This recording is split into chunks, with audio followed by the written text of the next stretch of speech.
What an incredible honor it is for me to be able to chat with you today for a few minutes about Veterans Day.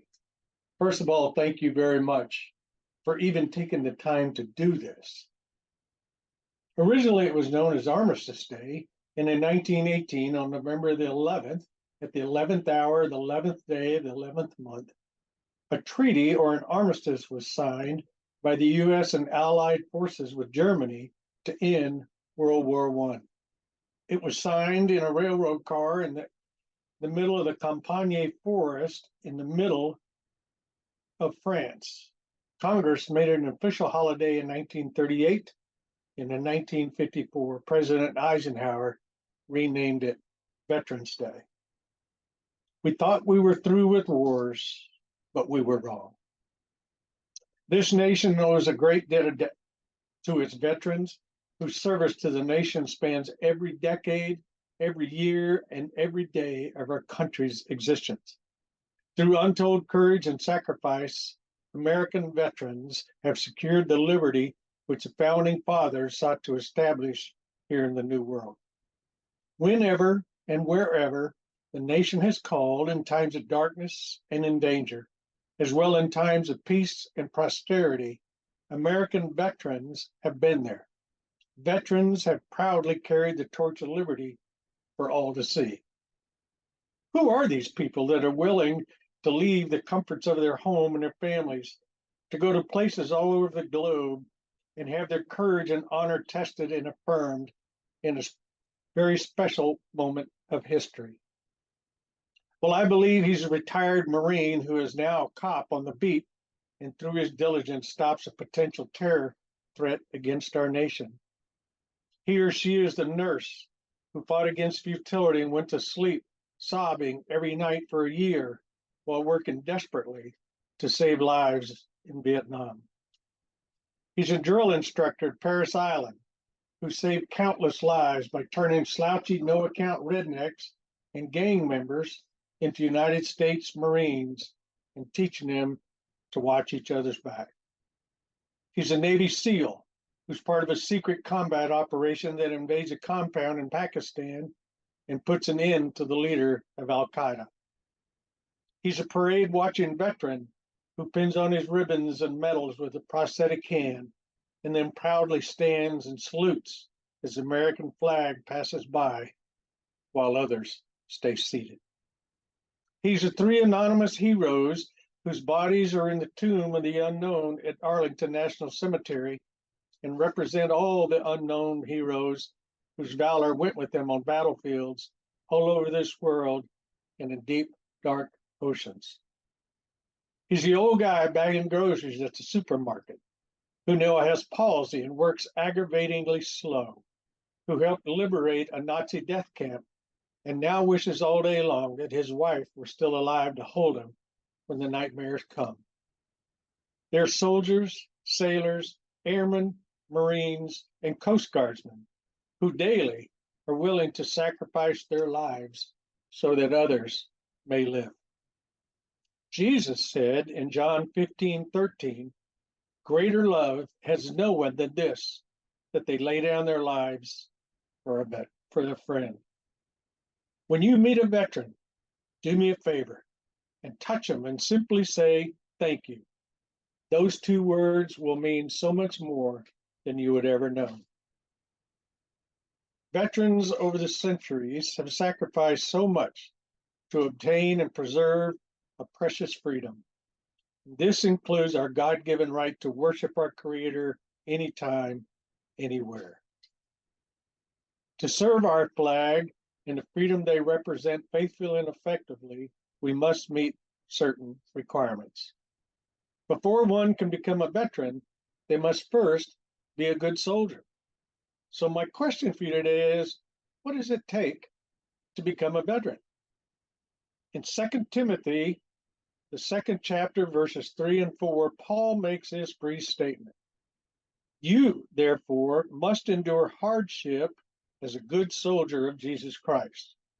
No one engaged in warfare entangles himself with the affairs of this life, so that he may please the one who enlisted him. In these two short verses, Paul uses 4 E words: enlist, endure, engage, and entangle, each representing a different aspect of what it takes to become a veteran. I want to start with the last E word, which is enlist. You can't become a veteran if you don't enlist. Paul says in another translation, a soldier wants to please his enlisting officer. Thankfully, our country no longer uses a forced draft. Recruiters are sent out to encourage people to volunteer. But men and women have the freedom to choose whether or not they serve in the American military today. And people make that choice for different reasons. A lot of young people I've talked to enlist so they can go to college, others out of a sense of patriotic duty, and some were raised in military families, and still others because they're looking for some sense of direction or purpose for their lives. No matter what the reasons, it's a tough decision, life-changing, to simply leave everything behind. To join the military, you have to make a choice, and you must be willing to shed your blood and be willing to die for your country. When you raise your right hand and take that oath, your life is forever changed. Soon you're issued a helmet, flak jacket, new boots, and so much more. And the other cool thing is that the military now has your name written down and can search back records for years.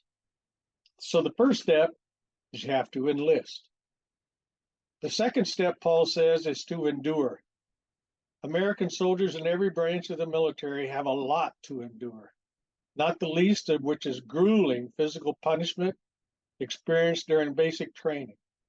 They also endure loneliness, long deployments, being shot at, and so much more. Of course, there are many fewer physical hardships that soldiers must endure as well, including crazy haircuts. One of the most difficult things is just being away from your family. And then there's rigidity of military life. And sometimes you have to put up with some crazy people. If you want to be a veteran, you must endure. During his missionary journeys, Paul was flogged, stoned, shipwrecked, and so much more. And even in America, life is full of hardships.